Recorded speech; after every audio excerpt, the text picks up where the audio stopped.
it's not even final, the last draft of the guidelines to stay on for another term, and those terms were being determined. Yes, I am at the end of my second term. However, if you look at the guidelines, looking at how the lot and the staggered terms are assigned, no one knows where they are in those terms. There were no lots pulled to see who's going to take the second year, the first year, and such. So our concern is that we have not had discussion amongst council in official meeting, but we have been having email discussions, and it's still, again, as I continue to engage in things concerning the community, the Mauna, and our role as cultural advisors, it's clear that the office is saying, thank you for your time, you're no longer a member. So that was one of the things. There are several things that we went over as far as what the report would be for Kahu Ku Mauna. He's been out on personal leave. He had funerals and other things to take care of in the recent, so he's not able to be here. And also, Auntie Tony had also expressed, and this is just up until yesterday, that I come and share the mana'o, that the council was working towards 9 members. We're wanting it to be 9 and not 7. 9 is the maximum to represent all the districts. Right now, we don't have representation from Ka'u and officially from Waimea area. So those are the things that we were working on. And again, it's just being overlooked. The cultural issues on the Mauna, the majority of the current council members are really concerned that we're constantly being disregarded in conversations such as the one that happened last week Thursday with the office regarding specific issues of culture in UH managed lands. The concern is that if this is going to be the regular engagement of cultural advisors, we're not interested in being cultural advisors. So I say the majority because there's at least 5 people that feel that way right now of the 9 that has expressed to me. And Shane. Again, we have been asking the office, ask the chancellor to be kept involved with conversations directly related to cultural issues on the Mauna as far back as the blessing or the mock blessing, whatever you want to call that happened. We are always informed after the fact, after the engagement of conversation. Rangers are involved in those discussions before cultural advisors. And again, this is nothing new. This is not just now being brought to the table with the office or the chancellor himself. Regarding the removal of the ahu, I had asked once I found out, which was a couple weeks after, or at least over a week after the actual incident. By the time I find out, it's through social media. And I get in touch with the chancellor's office, set an appointment to meet with him on this issue. He advised that if it was more than just one person meeting with him, it should be a Kahu Ku Mauna meeting. We set that meeting. He has since had to cancel because of a personal appointment he had on Oahu. And his secretary informed me that she's hesitant to schedule anything in the near future because of a medical reason that he may have. I did call Stephanie. I get a call several days later regarding the ahu. And her communication with me normally is, well, we have no information to give you. That's our kuleana. In CR7, it states, Kahu Ku Mauna shall take the lead in these discussions and determining cultural appropriateness, the appropriateness of such features or practices. And we should take the lead, but it also states that we're not the ones making those determinations. It's with conversation with kupuna, cultural lineal descendants, and the Office of Hawaiian Affairs. So, which in turn, now we see through social media, a letter from CEO Dr. Crabb from OHA asking the office for clarity on this. And where and when is Kahu Ku Mauna going to be part of these discussions? He also cites laws on constitutional laws and the removing of spiritual sites and such. So although the office can say this is not my kuleana, this is not my jurisdiction, really responsible stewardship is the whole Mauna. That ahu was on the access road, which I understand in the cultural resource management plan, that there's 400 yards on both sides of the road that is under UH management. So to say that MKSS or to DLNR that they did, I did, please can someone take some responsibility? In the management plan that's been in effect since 2009, it's very frustrating being a cultural component without having the opportunity or the decency or respect to sit at a conversation. Now at the same time, the office, the chancellor can go out into the community and say Kahu Ku Mauna has approved CR7. Kahu Ku Mauna has done this, that, or the other. It may have been in a discussion. We're not an entity to approve or disapprove anything. We provide recommendation.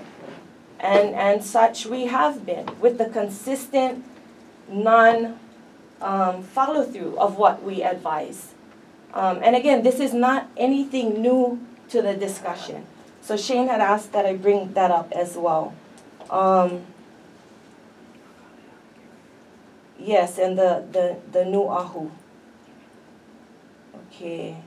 He also asked that I bring up regarding the cultural resource manager position, because if this position was filled several years ago, which we were asking, that I remember in 2008, a lot of these things could have been avoided.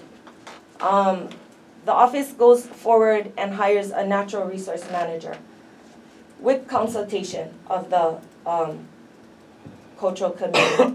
Then there's an attempt to hire a cultural resource manager with the consultation of that chair as well.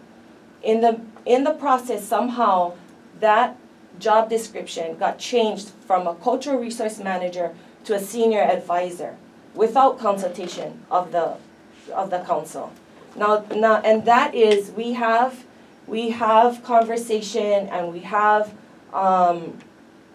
what and how the needs of the council is. And again, we continuously ask for this to be in place to avoid situations, the total situation on the Mauna. And it has, for one reason or the other, been changed, sometimes with and sometimes without the council. So it's a frustrating situation. He did want me to bring that up regarding the senior advisor position over the cultural resource management position. And again, this is also in conversation with Chancellor Straney. He had agreed to be at our meetings so that we could move forward with these discussions. He came to the one, which he was very supportive of what we had brought to the table. And for whatever the reason, he hasn't been to any meetings after the April of this year meeting. There are concerns regarding the parking plans and the emergency rules compared to the emergency rules for a public safety issue of how many people are on the Mauna at a time. When the plans for the parking was shared with us, it was stated that this was brought to MK. In fact, it's a little confusing how this all goes, because I believe the funding goes to MKSS, but OMKM is managing it. However that goes, the reason was because of the continued excessive traffic on the Mauna for years. And so they gave us a graph on the past years on how many cars and what the traffic has been like for years. And again, responsible management, the engagement of this office, for DLNR to enforce an emergency ruling over a one-time issue versus years of overuse of the Mauna is really, those are the things that we're bringing to the attention of the office that doesn't seem to be heard. I don't know what to do. I don't even know what to do with frankly, both Auntie Tony and I feel that we were blindsided and very disrespected. At the end of our last meeting, we did the Pulepani, we had a whole conversation, and really for 8 years of service, I was given a lei, thanked for my time on the council as people were leaving the room. And that's the kind of really gratitude for that many years of service. And The service is not for recognition. The service is to be a voice of the people. And that is what our concern is as Kahu Ku Mauna members. And as you can see, for someone who feels that I'm still the vice chair and someone else is sitting at the table not having a discussion with the current chair, I don't know how that happens, except that. I'd like to say that I have talked as recently as this weekend with Shane. And I'd just like to make a statement that when you say you're speaking on behalf of Shane, you've consulted with him. I would not take that as accurate but I do not know of your personal conversations. The only thing I see is in the emails. And frankly, according to what he has said, he said we have no report. And that's what I was tasked to bring a no report. And when he is going to be present, I think that he can speak for himself. And at this point,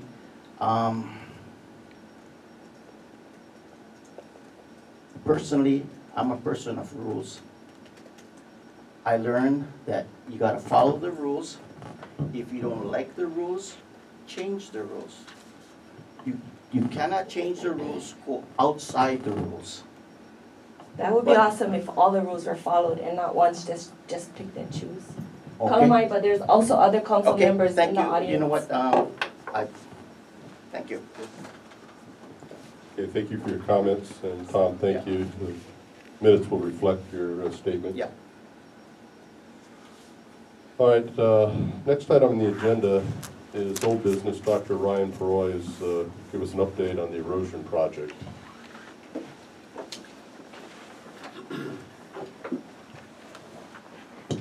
So, while this is warming up, I will just briefly reintroduce Dr. Peroy. He's a geography professor here at UH Hilo, Geography and Environmental Sciences. And we are privileged to have him here. He came to Hawaii from University of Wisconsin La Crosse and has worked all around the world, including Kosovo with heavy metal remediation after the war there, and done a variety of different types of work. But we asked him to get involved on Mauna Kea to help with erosion, establishing the baseline of erosion. It's one of the comprehensive management plan action items. And so he's been following up with that. It has a lot of tie-ins both to arthropod habitat and some of the work with road maintenance and facilities and infrastructure. So he's looking at both natural and anthropogenic erosion. And with that, I'm going to turn it over to Ryan and say thank you. Fritz, yeah, yeah, if you can hit the one, perfect. Perfect. Hello, everyone. Thank you very much for having me here to present some of the work that we've been doing. I'm very honored to be able to work on the mountain, so this whole project has been fantastic. Again, I'm an assistant professor at UH Hilo in the Department of Geography and Environmental Science, and yeah, we can just go ahead and get started. It won't take too much time. I work with a lot of people. A lot of students are being supported on this project, which is funded by Office of Mauna Kea Management. And this is just a number of folks who have been helping along the way. And I certainly can't do what we're doing without a lot of help. We're roughly halfway through a 4-year project with the point of collecting baseline and repeat high-resolution topographic data, spatial imagery, and field data to primarily to quantify the topographic changes up at the summit over time related to natural and human-caused disturbance and erosion events.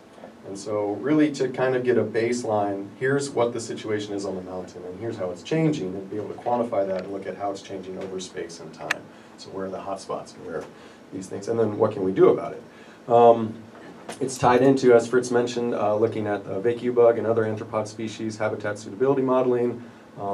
The data that we're collecting and have collected can also be used for documenting site stability and change at archaeological sites. And other research efforts, I've done some work with Norbert and some other folks working up on the mountain. And it's very complementary. So again, it's been a pleasure to work up there. It ties directly into some of the CMP management actions, conducting and collecting baseline inventories, regular monitoring. We also do some outreach I'll talk about at the very end. And then developing and implementing the erosion inventory and assessment plan. So we're, again, in sort of midway through this process.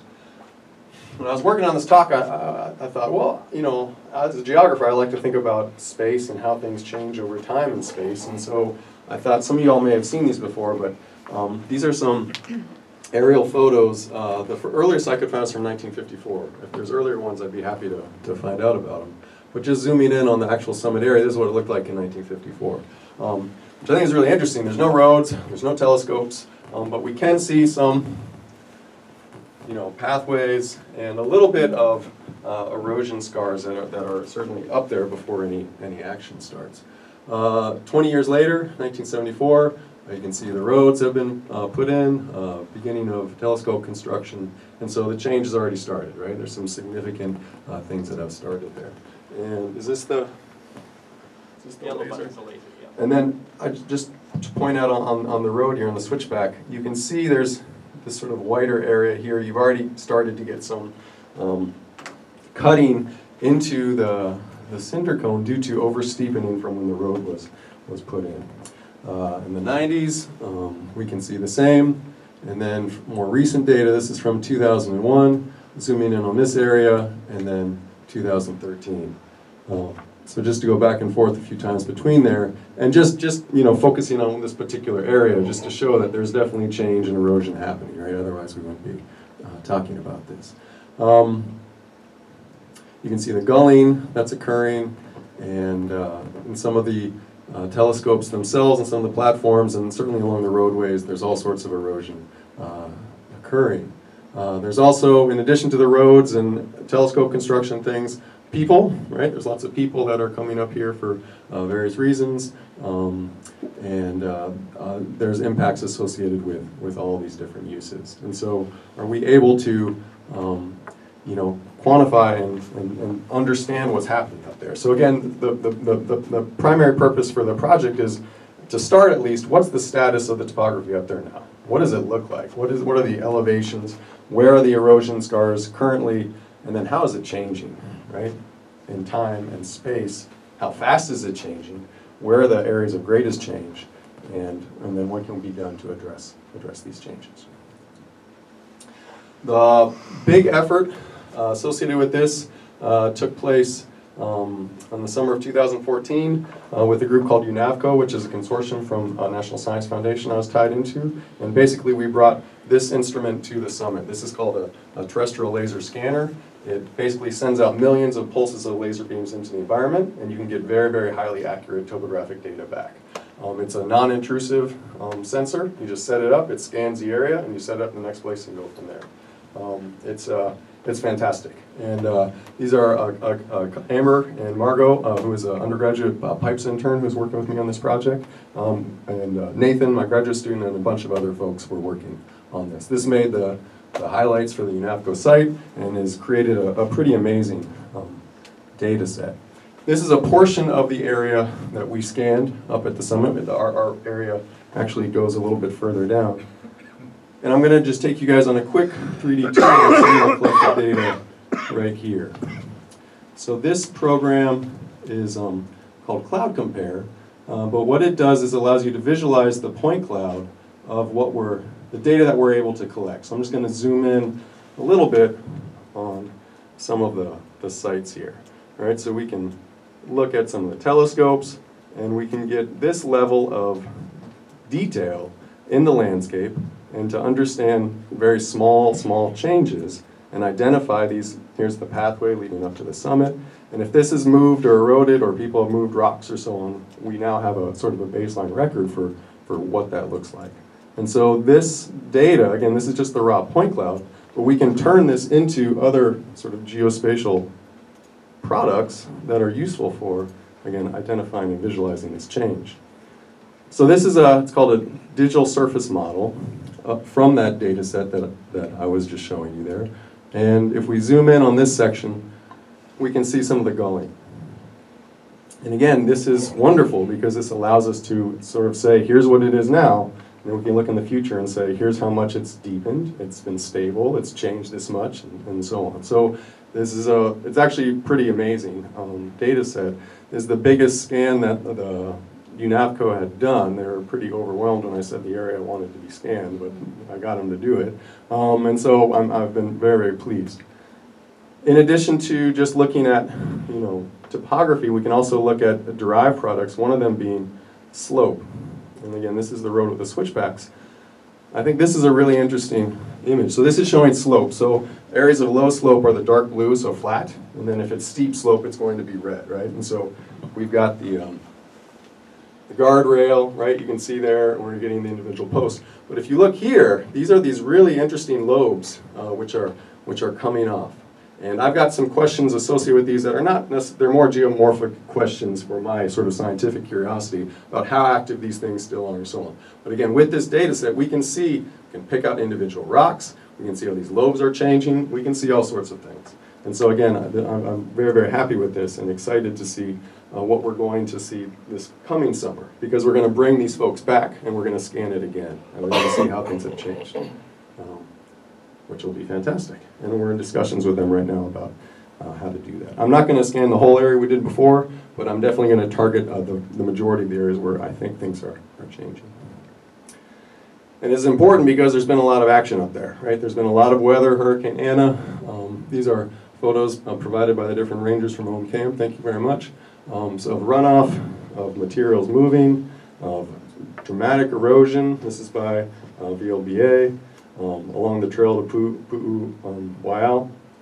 And again, with all that precipitation, it's been fantastic. Lake Waiau's filled in, but there's been a lot of erosion which has also taken place. So we're going to bring the terrestrial laser scanner back this summer, but in the meantime, I've also done work using a technology called structure from motion, where by simply taking photographs, you're also able to generate these three-dimensional models. So this is a series of photos that we've taken, and we can actually turn these into three-dimensional models. And we can use this to compare against the LiDAR data. So not only do I have data from 2 years, LiDAR, but in between I have other data that I can use to compare these smaller changes across the way. In addition to the work on the ground, I also have experience using unmanned aerial vehicles, so drones which can fly over the landscape and collect imagery and collect topographic data, which is another non-intrusive way to get information about the landscape. We do have FAA authorization to fly at the summit of Mauna Kea. This is a map showing the area, so basically the entire summit area, all of the areas which are covered by the terrestrial laser scanner. Actually last week we were going to do a test flight in sort of a remote area, but the weather was too harsh for us, so we weren't able to complete that. But once we are able to fly up there, we'll be able to collect data using that structure from motion technology to really fill in if there's a big storm that's about to come. We can fly right after the storm, and we can see exactly how much has changed from that particular storm. There's some kind of an event, we can fly exactly right around that event to collect this information. So again, this is another sort of part of the toolbox that we can use to try to assess and understand what's happening on the mountain, and hopefully, again, make recommendations and ways to protect the mountain and stop the erosion which is occurring, at least slow it down, and give information for facilities and other folks thinking about this. So the UAVs that we work on are I think they're very exciting. They're a wonderful tool. And we do work all over the island, actually. And some of the highest profile work we've been doing lately, or last year or so, was with the Pahoa lava flow to sort of help the community out there and understand and predict what the lava flow is going to do. So this is just an example from that work to give you a sense about what this data can collect. And this is, you can see some of the areas which have been taken out, but for getting at topography over barer surfaces, this UAV structure from motion data is fantastic. It doesn't work that well with vegetated areas. As you can see, there's a bunch of black below the vegetation because unlike a LiDAR, which is an active sensor, structure from motion with photos is a passive sensor, so you can see the tops of things but not underneath vegetation. But there's not much vegetation right at the summit, so it's actually perfect for this type of thing. And along with our efforts out in the field doing science, we also work with kids. So we go out to schools all over the island and we talk to them about STEM and UAVs and the work we're doing up in the mountain and other places. And we do demonstration outreach. These are a bunch of kids working on a flight simulator and playing with that. And different outreach events talking to them about geography, because geography is awesome, but also just about sort of science and technology and so on. So that is pretty much the conclusion of my talk, and I'd be happy to answer any questions if I can. Thank you. A couple of questions. Could you clarify for me, please? Is it terrestrial LiDAR scanner or radar? So that TLS, that acronym, we would say terrestrial laser scanner, but it's pretty much the same as LiDAR. So it's not radar. So it's lasers or LiDAR. Yep. What would it cost for a piece of equipment like that? That piece of equipment is probably a bit over 200K. That erosion going on, is it caused by the illegal industrialization of the summit? I don't know exactly how to answer that. The erosion that's occurring is due to, a lot of it's due to water, and so how water gets directed. So if you have a roadway and you've got gutters that are directing water into one particular place, and then all that water gets concentrated and shut off into one place, if you concentrate the water and the energy from the water, that's going to do a lot of work. There's constantly wind going on up there, blowing things around, and one of the things I want to get out through these UAV flights is to sort of really focus in on comparing a cinder cone which doesn't have anything built on it or going on it too much with a neighboring cinder cone which does have a road, which does have people, which does have whatever, and to see and compare the erosion rates on those two. One more question. Yes. Would it eventually cause a massive landslide of the cinder cone? Would what? What we see? The erosion. That's a good question. I don't think so, but I think the one time where you could get some kind of a massive failure event would probably be triggered with a really large earthquake. But with just what's happening without some sort of major event like that, I would not be overly concerned about really large landslides. But big storm events also can sort of change things a little bit too. How many sites do you set up the terrestrial laser scanners? So the terrestrial laser scanner has a range of a little over 1 kilometer. This particular instrument, I think its maximum is about 2 kilometers. And basically it can scan what it can see. And so whatever's in your line of sight. So for the project that we did most of the summit and then a fair way down the road until basically where the pavement ended, I think we ended up setting it up well over 100 times. And it was a pretty gargantuan effort. And do you go back, so are you, you're able to GPS where you set up and return to those sites to do your follow-up work? Yes, ma'am. So we have differential GPS, which allows us to know exactly where we are, and then we also put out these temporary reflectors, which are just on tripods in the landscape. And also, there are places where there are rock outcrops, and we can use these as sort of key points that we know have not changed, and we can clearly identify them. Thanks very much. Thank you. Karen, do you have a question? You go first. What's your knowledge base with regard to precipitation?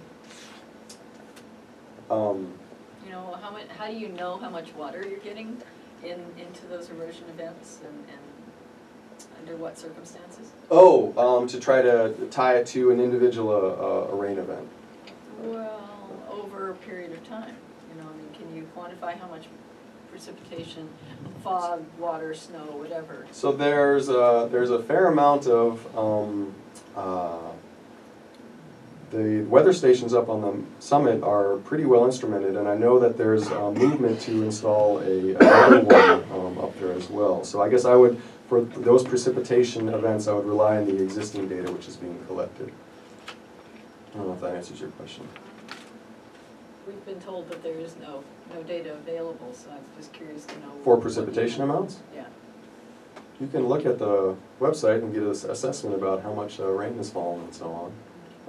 You could also, if you wanted to, you could put up rain gauges. And so I guess I would need to dig in some more in terms of what existing precipitation and other climatic data is being collected, and then if it's not necessary to relate, which I think it may be, then we could look into what additional information we have to collect. Yes, You sir. know, the question she asked is similar to a lot of things that we don't have. We don't have a data baseline for a lot of the information on the mountain. Because nobody either had the instrumentation or desire to do this in previous times. But at Kahu Ku Mauna Council, we were a lot of times inundated with approval of drones and all kinds of other things that at that time we kind of really didn't understand or appreciate. Mhm. But at this point, I also read there was a report from the rangers that they stopped somebody from flying a drone recently, and they were asked to bring it down. But this wasn't with you guys. Mhm. Did you folks bring this drone overflights and so on like this of the as part of an approval process? So we have been working with Fritz and folks to sort of say, here are the things that we're planning to do. In terms of, well, let me just step back for a second. I'm incredibly sensitive about UAVs flying around folks and people in private areas and other areas. And so I'm very aware that there's a lot of concern about these things. We were working in Pahoa, we made sure that the community was okay, civil defense was involved, everybody to say, yes, we're interested in this. We have a project in Kapoho looking at the tide pools to try to understand how the coral reefs are working. And before I fly there, I'm going to be talking with the community members and saying, listen, you know, we just want to make sure, here's what we're going to do, is this okay, is this something you want? And yes, indeed, they're quite interested. Not everybody, but you know, the majority of folks see the potential and so on. So if there are additional venues for me to communicate with folks about what we're planning to do and to sort of get everybody's blessing and so on, I'm happy to do that. So I've been communicating with OMKM as terms of, here's what we're trying to do, this is the project. But if there are other places that I should be talking, I'm happy to do that because, well, it's a little phone thing. Anyway, so I'm more than happy to address that if necessary. Hey, if I may, Tom, just to get specifically to the question, the drone was in the proposal, but that said, we'd be happy to come back to an update with Kahu Ku Mauna, either with Ryan directly, if you'd prefer to have Ryan there in person, or just staff to explain it. I also want to put in a thanks to Ryan and his crew because they stop and talk to the group, all the groups that have been at HP when they do the work, and invite everyone up to come up and watch for when they've been up there. And they've been, yeah, his work has been very well received, and I would concur with the statement. But we'd be happy to come back to Kahu Ku Mauna and go and review this again. Are you in touch with Mauna Kea Weather Center on their data set for your study? So I've been accessing some of that for planning, you know, when we should go up and so on. So again, I know that there are these data sets available. I should task my graduate student to really dig into that. But yeah, that's one of the pieces of They have an enormous amount of archive data. That's my understanding. I'm looking now at 5 rain gauges that are live. Right on. So again, that's what I think is the case. Touch Steve Businger. Okay. And I think it would help out with your data set. Excellent, thank you. Any other questions? Court? So who's funded your work on Mauna Kea so far? So far, it's the Office of Mauna Kea Management that's funded. Harry? I heard you say 1954, and you halfway finished of your 4-year program that you studied, or you got your information from? So 1954 was the earliest air photo that I could find. Has arrived. Someone has arrived. And so 1954 is sort of the earliest image that I could find for the summit. And again, if folks know about earlier ones, I'd love to see them. So I've been working on this particular project for 2 years, and it's a 4-year project, so I'm about halfway done. Okay, no, the reason why I asked that, at the end of your whole 4 year and a half, can you give us information of how much the mountain, through the weather or climate, whatever it is, the difference between that or the percentage from 54 to today? I won't be able to give you a very good number from 54 to today. I'll be able to give you some sense I will be able to give you a fantastic number over the last 2 years, a number that won't blow anybody's mind. But in terms of getting back and further back in time, I'll be able to give some sense about that, but at this point I'm not going to quantify how much I'll be able to tell, because again, we're dealing with data which is in the past with limited resolution and so on. Okay. The last thing I have for you. Please. Thank you for coming here to help us with the new technology to see what is done and give us more of what's happening on the mountain through the weather or through science or whatever you're doing. I just wanted to thank you because this is where we can understand more of what's happening. And the drone, I heard you say you had a clearance from the federal FAA. The Aviation Administration. Yeah. You need to get that. And I heard, that's the first thing you say to fly the drone. So now, answering his question, if that person flew his drone up there, then he should do the same process. And if he did it, then illegally, he went up there doing it. So space for all of us throughout the world is the FAA. So thank you. And just on that point, the National Park Service has put in a ban on UAV flights. I would highly suggest that you guys put a ban on, at the summit of Mauna Kea on non-registered UAV flights, because it's not a place where you just want people zooming around. That's correct. This is just my personal feeling. I've got strong feelings about privacy issues and where these are appropriate and not.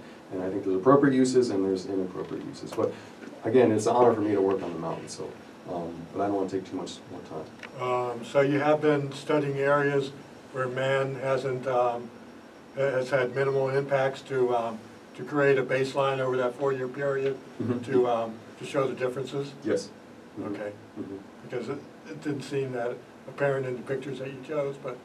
Well, yeah, I was trying to highlight places where we know there has been a lot of changes in action. And so we have other cinder cones that we've scanned, which I just for time and energy, I didn't want to include everything in this one. But we've got other cinder cones which are much less visited. There's no infrastructure on them whatsoever that we will have data to collect on those as well. Okay.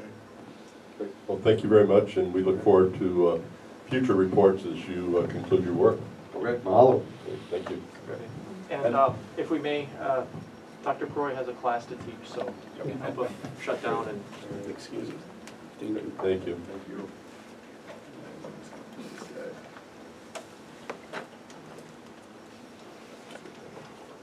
All right, Wayne, I heard that you joined us. Thank you. Regent Higaki is now called in, so have our thank you very much, Chair. Full complement of regents with us. Thank you. All right, we'll now move to new business. We have some housekeeping items regarding our bylaws. Sorry. Those are transparent, not in the dark. There were 2 ways to do it.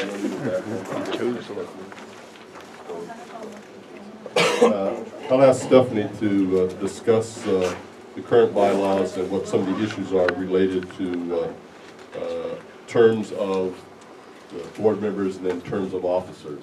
Stephanie? So, the current, this is in regard to the election and term of officers on the board, and the current bylaws state that, that officers shall be elected by the board and from its members and shall serve a maximum of 2 one-year terms. And so, I know in the past, and I don't know if it's still in the current situation, but it's finding a chair was always a challenge. and so the past chairs have normally served beyond their maximum 2-year terms. So it's being looked at, and a suggestion has been made not to have term limits on officers, but the requirement is that they have to be a member of the board. The elections would occur every 2 years as opposed to annually, because the 1 year comes up too soon, and the chairs, especially since the board is not meeting monthly, they will meet quarterly, sometimes bi-monthly. So instead of annual elections, they would do biannual elections, and the officers would serve for those 2 years unless the person decides he wants to step down or he's asked by other board members to leave. So that's sort of it in a nutshell.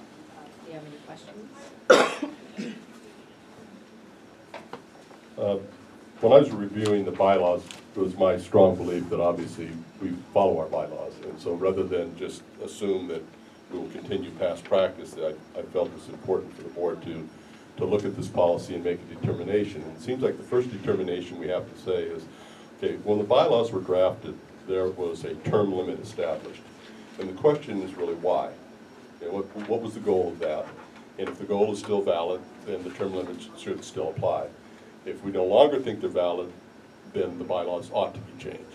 And I think that's probably the discussion this board needs to have now is, you know, what do we think is the pleasure of this board and how should we proceed?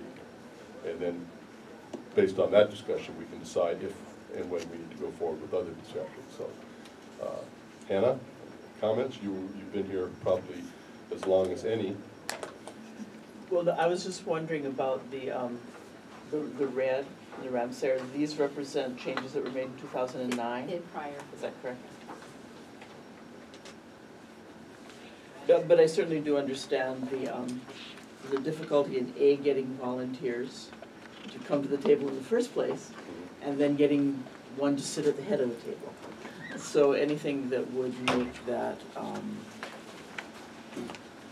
more likely to occur, I think is a reasonable recommendation. Thanks. Harry, your thoughts? I would echo her. And when we do that and then we change, you know, make sure that we have a transition part of the board so that we can update the members who are replacing us in the position. So they will, you know, bring them up to where they can carry on and be on the same page with everybody else. I think the current bylaws do a pretty good job of rotating membership of the board, you know, so we're not turning over the entire board at the same time. I think the question really becomes is the issue of officers. And I think there are 2 points that Stephanie made, and I would definitely concur with the first one, which is that as we elect officers, we look at 2-year terms, because with only 4 meetings a year, it really doesn't make a lot of sense to be changing officers every 4 meetings. Then there really is a learning curve. Just for your information, as far as the chair, as far as responsibilities, in addition to chairing the meetings, I do have I have weekly meeting conference calls with the university and with Stephanie, so that there is a certain amount of time commitment involved there, and then other issues related to development of the agendas and things that should be covered and not. It's not an overwhelming responsibility as some of my other nonprofit works are, but it does require some time. And obviously, because of the sensitive nature, you do become a target of some comments and some activity, which that just goes with if you want to, you know, my wife told me one time, if you want to avoid criticism, there's 3 things you can do. You can say nothing, you can do nothing, and you can be nothing. So criticism doesn't necessarily, you know, offend me, but I think people considering it should understand that what goes with the territory. So I would strongly endorse the idea of a 2-year term. I think that makes, you know, very good sense. The question really becomes is there reason to believe we're better served to have a 2-year limit on officers or not? And I won't speak to that. I think that's up to each individual here. Doug, your thoughts? So when I learned about the proposed change, the part that struck me was the idea of having a complete potential turnover in leadership on an annual basis, which is crazy, for lack of a better term. So I completely agree we need to change that. And I think 2 years is a reasonable type of arrangement. I think as long as we have as a group the latitude to sort of shuffle around to respond to circumstances which are pretty dynamic right now, I'm comfortable with the changes that are being proposed. It's hard to get volunteers, as you well know, and we have to be sensitive to that. And I want to thank you, Greg, for stepping up and sharing it, because it does take time. It's a particularly challenging position right now that you're in, we're all in to some extent, in trying to lead forward. So anyway, I certainly endorse what's being proposed. makes sense to me, and they're sort of a common sense thing to extend it to 2 years. And I think we have enough, trust within the group. If we find that things aren't going quite right, we will question that and do what we need to do. I'm convinced of that. Thank you. Lehu, your thoughts? Yep, I concur. I think what we're trying to do is document something that is already our common practice. I do believe that, you mentioned something that we may not necessarily know what the chairperson does. Yeah, and it does speak to a lot of things that happen behind the scene. And I think more and more as we go through some of the things that we do go through, a lot of these things will be brought forward. Yeah, so as people move and shift, at least there's some common understanding of what it entails as well. Yeah, and I think that's for the portal. Tom, is the membership here? Any comments? No comment. All right, so it seems like, we're really talking about, two issues. The first would be the length of a term of the officers, which has been proposed by staff to be 2 years. And there seems to be some concurrence for that change. Is that understanding? Barry, you haven't had a chance to speak. Would you like to? Well, I am an ex officio non-voting member here, and I would observe that this problem with officers is a common one to nonprofits, and filling these offices is always difficult. And I would concur that it should be changed to 2 years. All right, so let's, why don't we segment it, and we'll take a vote on that first proposal. Then the first proposal would be to, the length of the term of election of officers would be changed to 2 years. Can I get a motion for that? Moved by Doug? Second. Second by Hannah. All right, is there no other discussion? I'll call the question. All in favor of extending the length of the term to 2 years, please say aye. Aye. Aye. Aye. Thank you, Greg. All right, that leaves the second issue. Currently, the issue is that you can have, at this time it says, 2 one-year terms. What is the pleasure of this group? We've now changed the term to 2 years. Are we going to go for a 1 2-year term, for 2 2-year terms, or any limit on terms? Currently, the only limit on serving here is that the appointment of our board members is for 4-year terms, and no member may serve more than 12 consecutive years, so three terms. So, your thoughts? Hannah? 2 2-year terms seems reasonable. Okay. A reasonable place to begin the conversation. I'm not necessarily adverse to no term limits. I came to the same completely independent conclusion. Feels about right. A pair of 2-year terms is about right. Philosophically, I kind of like term limits. Wish we could apply that to a lot of people. It's just a matter of where you draw the line. And my feeling is a maximum of 4 is about right. Yeah, my experience is that a lot of times boards will take on the attitude a little bit of the chair, and I do think that there should be a limit, because I think new ideas and new approaches to things are important, and I think it gives more people an opportunity to serve. So I think 2-year terms is a reasonable suggestion. No, I agree with that. I think because we don't meet often, the consistency is going to be an important piece, especially with some of the things that we're facing. And I do believe that the 2 2-year terms is important. Stephanie, your staff had recommended what, no term limits? Yeah, that's fine. Yeah. Because it's actually no term limits. It would, technically, the term would end When I died. when you're rotating. Do we know, I'm the newest member on the board. How do we shift? How does the shift work? It's just an open election, and my observation has been, in selecting officers, has been certain issues we're concerned. For example, we've always had a state representative, and it was thought that probably shouldn't have a state representative be the chair. And then there was some concern about having the telescope representative being the chair because they, if they were faced with, bringing a proposal, that might be a problem. So it narrows the choices as you go, but I'll But let speaking Stephanie of respond. the members itself, so is there, so 2 members at a time are replaced every 4 years? How does that? Kind of, sort of like that, right, Okay. yeah. It's not, everybody doesn't go off at one time, yeah, it's a stagger. Yeah, but what about the officers? What maybe- Uh, Oh, I'd like to know this myself, actually, how I What? got elected. I don't know how you got elected. I think Barry pointed the finger at me and You were said, the tallest. I'm the shortest in my family, so that's. You were the tallest, they took aim at you. I don't know, I really don't remember. I must have missed a meeting, and Yeah.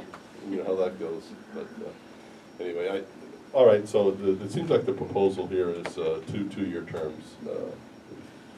But I'm just wondering, what was the recommendation for no term limits? What was the advantage? That was kind of past practice, I think. Yeah, it was sort of I past see. practice, I yeah. think Barry served for how many years? Actually, it wasn't more than 8 years. Yeah, because Arthur was chair for a good number of years. And then it was Rob for 1 year, and then Barry was for, so he wasn't quite 8 years. Yeah. But we're now recommending 4 years.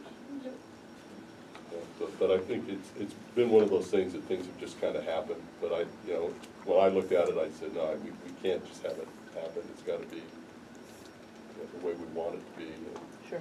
understood. And duly documented. Right. So that appears to be the recommendation of this group. So can I get a motion for two-year terms as officers? Okay. Second. Moved by Doug, second by Hannah. Greg, do you have any comments on the phone?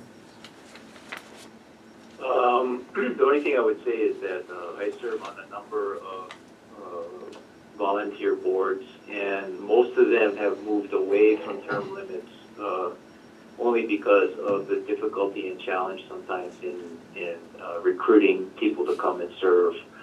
I know that term limits are generally considered the best practice from a business point of view, but from a practical perspective, many of the volunteer boards that I'm a part of have moved away from that. So I think some form of term limit is good. I'm not really sort of set on what that looks like. Question for Greg? Greg, this is Hannah. On those Yep. other boards that you sit on that have moved away from term limits, do any of them, any of those organizations have a regularly rotating chair so that everybody knows that they will have a turn to chair the table? Yes, they all do. There are term limits on serving in an officer position, but there are no term limits on being a member of the board. And once you enter into the rotation, once you become an officer, usually the expectation is that you're going to serve until you work your way up and do your stint as chair. in some organizations that I've sat on, having that rotating chair, everybody knows that they're gonna have that kuleana to chair the table, so they're a little more Tolerant?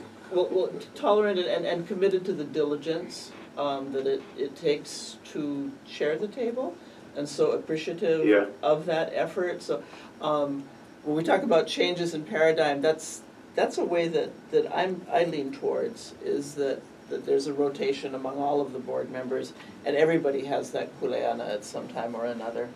And I'm not speaking against the motion that's before us now, but we might want to think about that as we mature. I think that's a good point, and clearly that's the next item on the agenda, which we elect our board officers, is we have to start thinking about if we are going to take that approach. And I know, like on our HPA board, is that we do have that expectation that the vice chair will then, step forward, because there are certain more responsibilities, that are there, and that, you're trained. In fact, you've got a training period as you go forward. So I think that makes absolute sense. So the motion before us now relates to the bylaws as far as the number of terms. And my reading of it is that we would not have to change this, because we're saying that the shall consist of, let's see, shall serve for no more than 2 consecutive terms, we've already changed the term to 2 years, so we could leave the language here as stated, and that would accomplish our goal. So I guess Doug will take that as your motion, and Hannah, you'll accept that as second? All right, so then the proposal is not to amend the bylaws regarding the number of terms, since we've already redefined the term as a 2-year term. This would accomplish the goal that's been expressed.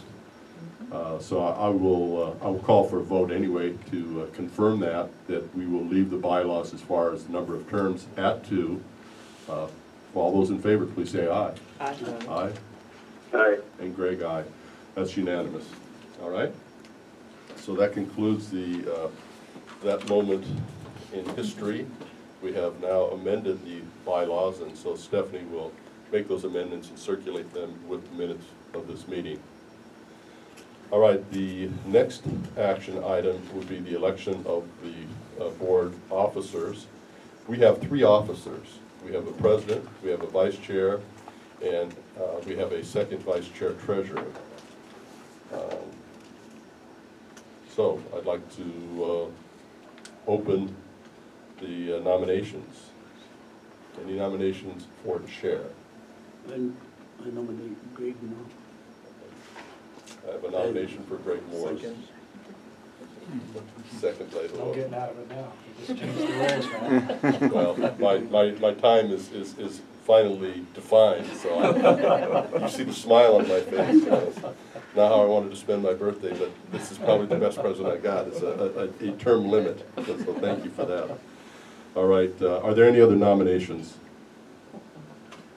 Hearing none, I'll close the nominations. All in favor of Gregory Morris for chairman, please say aye. Aye. Aye. Any opposed? Opposed. All right, second officer would be that of the first vice chair. Who's currently our vice chair? Karen Kalua. I nominate Hannah Springer. Okay. With the idea that Hannah would step up. Hannah? All right, do we have a second for that nomination? Second. We have a second. So we have a motion and second for Hannah Springer as the vice chairperson. Any other nomination for vice chairperson? Okay, congratulations, Hannah. All in favor, please signify by saying aye. Aye. Aye. Any opposed? None opposed. Okay, that now leads us to the second vice chairperson and secretary. Any I nominations? nominate Greg Chun. Okay, we have a nomination from Herring for Greg Chun as second vice chair and secretary. Are there any other nominations? Okay, hearing none, we'll close the nomination and call for the vote. All in favor of Greg Chun for second vice chair and secretary, please say aye. Aye. Aye. Aye. Congratulations, Greg. Thank you, Greg. I'll teach you. Thank you. Yeah, see what happens when you don't show up in person. Yeah. I think that's how I got this. I missed the meeting. All right, well, thank you very much, committee. The last item under new business is the Mauna Kea Invasive Species Management Plan. It's a review. This is for information only because Kahu Ku Mauna has not had an opportunity to review and comment on this. So our proposal today, or our presentation today, is for information only, will not be an action item. So, Fritz? Okay. I don't really have much of a presentation. I don't have any presentation, but I'll explain what the changes are. So the invasive species plan was originally approved by this board, I think back in January, February, something like that. And it's online, and there were a number of appendices, or mostly procedures, that were still to be prepared. We're not done, and the plan is adaptive, so as we learn, we will be continually updating. But there are 5 documents that were submitted for review, and as you mentioned, we'll go revisit this with Kahu Ku Mauna and then come back to the board. But this has already been through the Environment Committee meeting, and the changes that, or what you're seeing, reflects the input from the Environment Committee. And so far, if anybody has any comments, they can let me know at any time. But the changes to there's two existing SOPs, or standard operating procedures, that are being revised, number 1 and number 2. And those revisions basically say that if you're keeping stuff in a unkept lawn, like parking it in a pasture, say with CSO's with the telescope decommissioning, that a contractor wants to park their equipment in a pasture because that's their way of getting a low bid.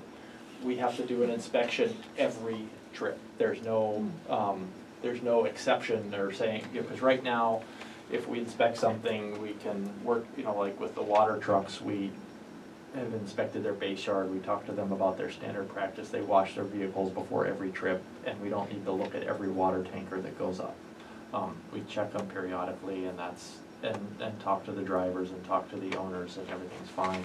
As opposed to if you're not maintaining your lawn around the facility, or if you're just parking in a pasture, then everything gets inspected with every trip. And that has implications to both the cleaning requirements, which is SOP 1, and the inspection process, which is SOP 2. So in a nutshell, that's what that change is, without going into the details. The third document, so the next 3 of these, the 3rd, 4th, and 5th, are all new, at least new to this board. I think it's SOP 11, does that sound right? 11. Okay. That is essentially putting in writing the methods that we use for our annual monitoring. So this is the monitoring that the Bishop Museum started back in 2009, I think is that right, Steph? For what? For their annual arthropod monitoring. Invasive? Invasive and for vacuum. 2007. 2007. So basically the Bishop Museum started in 2007 annual monitoring for both vacuum bugs and invasive arthropods on the mountain. They have been producing annual reports, and we've taken over the field work and the annual report process. This doesn't change any of that, but it basically puts in writing the details of those methods. Ultimately, once Dr. Peroy's work is done, and people like Dr. Jesse Iben and Heather Stever, his graduate student, have time to digest all that, we will want to change our arthropod monitoring methods. Because the initial methods were based on a group of entomologists sitting, well, let's look here, and we think this is important and this is important. And with Dr. Peroy's work and Dr. Iben's work and all the graduate students, we've learned a lot more about the habitat, and we can do a much better job of getting representative samples from habitats and priority areas, and have some real database criteria for doing that. So these are documenting the methods so that we can change them, basically. But the change is not going to be fast. It's going to take some time. And so it spells out what we're doing, and that, yeah. So that's sort of this is what we are doing. I think in there it talks about, and we need to bring this up I want to bring this up with the Vacubug work group at some point in the near future, but we talk about doing annual monitoring twice a year, and we have not really been doing the annual monitoring twice a year, because basically you're going up cinder cones and down cinder cones and all over the place, and we see footprints and we can see our tracks from year to year, and we're worried about creating trails and making tracks with once a year. Doing this twice a year to the same points is going to make it worse. So I want to bring it up with the Vacubug work group, which was the group that had said we should be doing it twice a year in the first place, and instead focus more on consolidating work like this week with the arthropod, or with the historic property monitoring. The Big Island Invasive Species Committee and our staff are out with the archaeologists, so we're consolidating work and getting a broader brush, more representative sample that way, so we minimize the amount of time and people that are in the field. So again, that's part of being adaptive, though. So, but we'll need to formalize that. So there'll continue to be these kind of changes into these documents. Then the last 2 SOPs, and I think these are B and D, and I'm not going to, one of them is vegetation and the other is vertebrates. They are, so we did this for arthropods, and that one was a nice group, and that we have it identifies the threats, meaning what do we say are the biggest concerns. And for arthropods, they're by taxonomic groups. And that one you've already approved, that's SOPC, and it's basically things like ants are a threat, things that are social, live in big colonies, predatory, eat other insects, or are a human health threat. Those are some general taxonomic groupings that we focus on, and of course it needs to be non-native for it to be a threat. For vegetation, there's something called the Hawaii Weed Risk Assessment that really, the unfortunate part of that is the more you know about a non-native species, the higher the risk tends to be. That's an artifact of the assessment. But that said, the statewide, there's an assessment that ranks species, and it's a cutoff that it's a numerical cutoff, because I can't remember what the weed risk assessment goes to. A higher number is a higher risk, and I think the document says 18 is a high risk. There was some logic in there, but it's somewhat of an arbitrary number. It's just a number in the sense that it's arbitrary. There's some logic that went into choosing that, but it's still just a number. So it defines what threats are. We're working with the state. We've talked to the statewide invasive species committee about helping them, making sure they have the resources they need to complete these risk assessments for the species, because they do these statewide. So we're not doing it. Once these are done, these are a statewide resource. It doesn't matter if you're PTA or Hawaii Volcanoes or on Kauai. It's a resource that's available on the risk assessments. And then it's also an identification guide. There's a little bit of redundancy in these, in that there's a more complete identification guide that we use, and those identification guides that we use are great, for us in the field. And then there's more of an outreach identification guide that we give out with the volunteer weed pulse. It's a little bit simplified. So there's some formatting quirks in this so that we can basically just hit print pages 25 through 29, and that's we can excerpt things out, strip things out, and say, hey, this has been reviewed and approved. This is what we use for outreach materials, that we can excerpt it. It gets a chance for it to get reviewed and whatnot. Sorry, you have them all here, and I didn't. The other one that we did, B, is vertebrate threats. Very similar concept. However, we're not aware of any sort of way of prioritizing in the state for vertebrate threats. Sheep and ungulates, there's the Mauna Kea fence that's going up that the state is working on. They're not targeting pigs. I rarely see pigs up at high elevation, but they're not really that common of a thing. Hopefully, with the state, there's a lot of controversy about sheep removal. Without getting into the politics of that, we'll support the state because we are basically a state agency. We're in birds. They fly. There's not much we can do about birds unless there's something much broader than our office that needs to happen with birds. And we are concerned about reptiles and amphibians, so most frogs aren't going to survive, but reptiles we are paying attention to and need to figure out a little better how to do it, as well as things like cats and rodents and mice. We've been seeing a cat up in the vicinity of Halepohaku, working with steward staff to try and trap that, take it to the Humane Society. And ultimately, we need to prepare the university IACUC, institutional animal use policy documentation, to make sure we're compliant with that. But basically, trapping in means that are humane and consistent with state law and university policy, to remove things where we can. But we're not we did put up a rodent trap because there was a sighting of mongoose last year, as an example. There are mice up at 13,000 feet that are just living, that we caught. There's no way we don't know, short of spreading some sort of toxicant, which I don't really even want to think about doing. I don't know how you'd ever get rid of rodents on the mountain. They're there.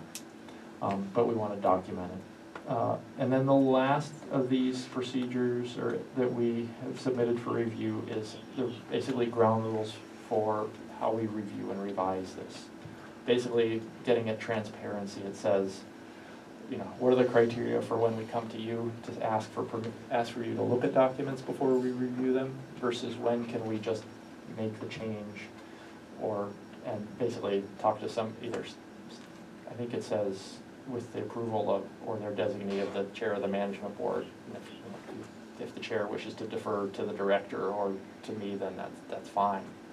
But, you know, and examples, maybe the best way to get at this are examples. You know, we already, since submitting this, would probably want to add a couple of new species to the plant ID guides, because with being so wet, we're seeing some species that we hadn't seen in a few years.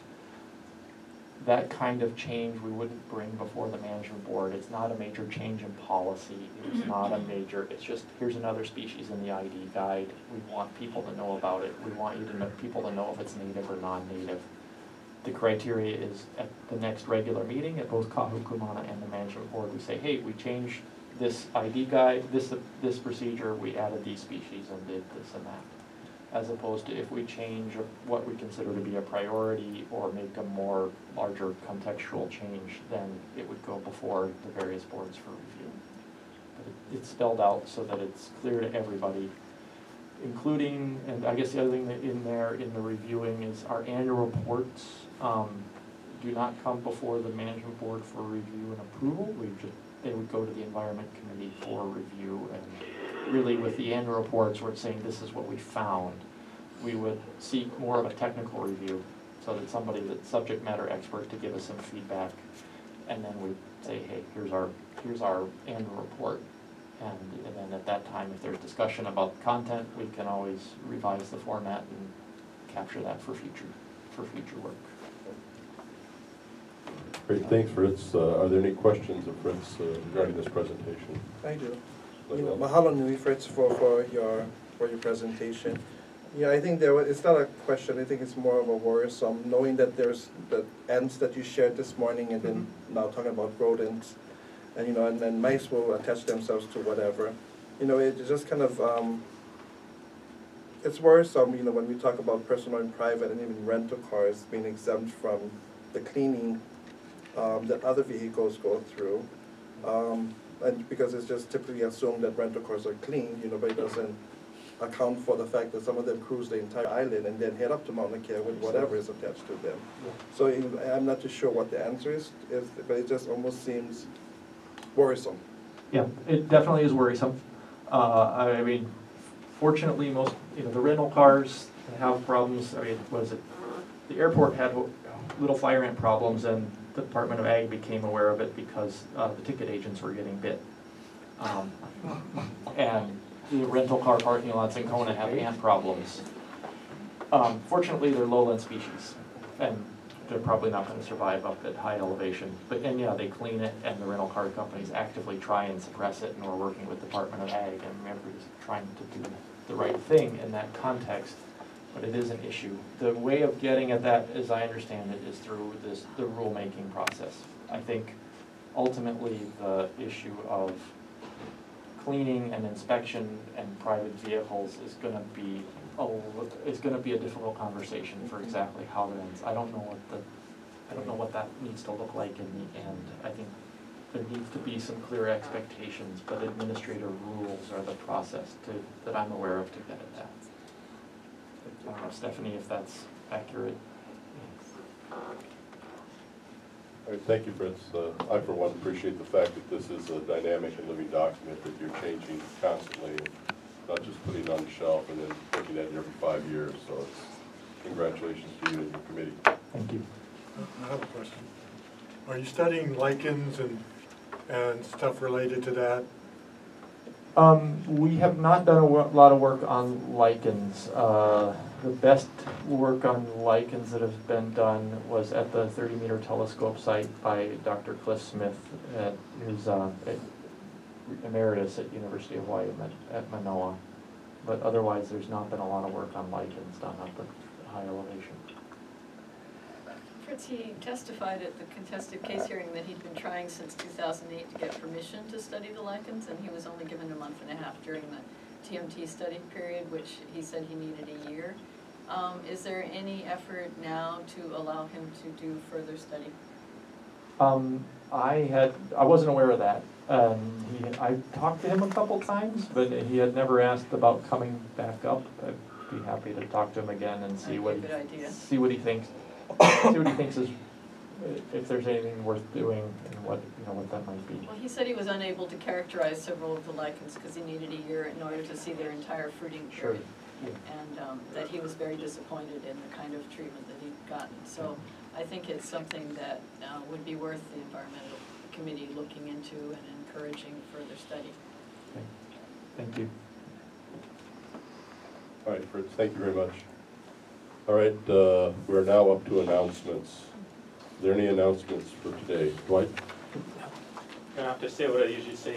The lands here are either designated Crown or government lands. Most people don't realize when they cite the state constitution was written in 1950 by the Territory of Hawaii. And the Territory of Hawaii is a creature of the Northwest Ordinance of 1787. We got a long history for this kingdom going back to 1820 when President Monroe, which is one of the three stooges that wrote the Northwest Ordinance, sent the Navy here with the missionary families as part of their colonial policy. So they could invade this kingdom and go to Asia and take over Asia. That was part of their policy. Well, with the 1887 Reciprocity Treaty, it started full swing, and you can see how they took over little by little. And with the amended 1875 came to 1887, stationing the Navy here. And you had all the military oligarchies from 1893, the Provisional, the Republic of Hawaii, the Territory of Hawaii, even the state of Hawaii is a military oligarchy. Its only purpose is to colonize. And the space program, the telescope program, is all based on a colonization policy of the United States. And when I say United States, you got to read the U.S. Constitution. Article 1, Section 2, Clause 3 states there's only 13 states. The rest are under the Northwest Ordinance. They're corporations, which is illegal.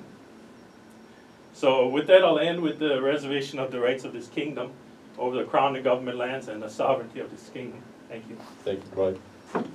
All right, next meeting, Don, I assume you'll be circulating an email to us to identify a time that would be convenient for all of the board members. So if there's nothing else to come before this body, I'd like to now adjourn. Thank you very much for attending. Thank you.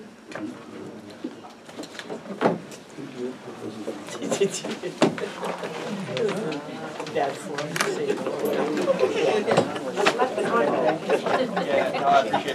Thanks, Greg. Thank you. That was too slow.